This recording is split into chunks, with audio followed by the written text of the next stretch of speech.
Llévame a donde vas. Y volvemos al sitio del ex supermercado Coabolaños con Sergio Valdés, porque ya se está procediendo a la demolición y también hablando a las víctimas. Contigo, Sergio.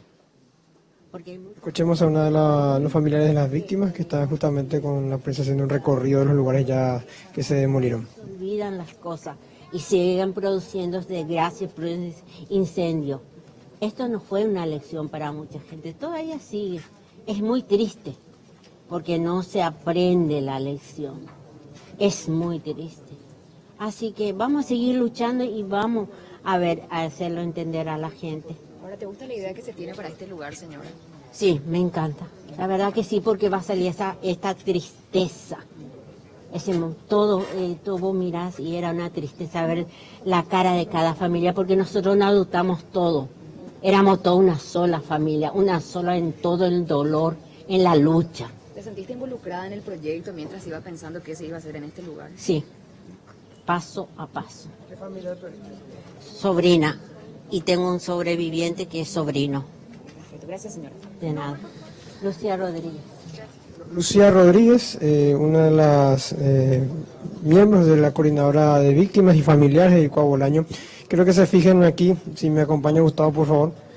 Vamos a ir mostrando algunos sectores donde se está procediendo a la demolición. Hay que decir que ya hace varios días se está haciendo este trabajo. Para que entiendan dónde estamos ubicados, sobre la avenida Santísima Trinidad, sería uno de los accesos a la parte del estacionamiento. Esta parte, recordemos, fue donde fallecieron 400 personas en el 2004. Justamente vamos a acercarnos ahora también para tener las palabras de uno de los ingenieros encargados de Barrail Construcciones, constructora, que nos va a dar detalles sobre esta obra importante. Vayan indicando. Y a partir de, los escombros van a servir para el contrapiso y va a empezar la construcción a medida que se realiza la demolición, o se tiene que realizar totalmente la demolición primero. Se tiene que realizar totalmente la demolición justamente para ir de forma ordenada y de forma segura. Demolemos y luego construimos. ¿Qué trabajo se está haciendo en estos días? En estos días es demolición de las paredes perimetrales que están sectorizadas en 5 lugares, frentes de trabajo, y le estamos dando prioridad al frente, a la muralla que está enfrente a la avenida Artigas. ¿El segundo paso cuál sería?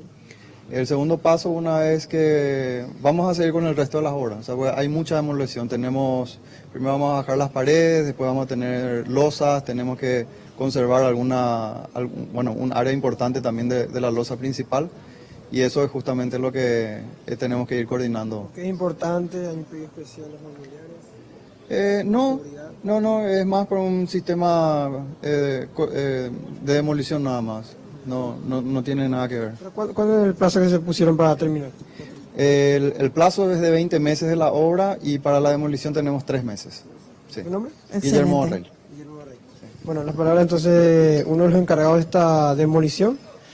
Como verán, en esta parte arrancaron, están presentes numerosos familiares en este acto bastante importante que gracias a una ley, que recordar también, se pudo avanzar en este tema, y mucho dolor todavía, muchos recuerdos tristes, de luego, se nota en el rostro de cada uno de las familias cuando ingresan acá. Sí, decía justamente la señora. Sí.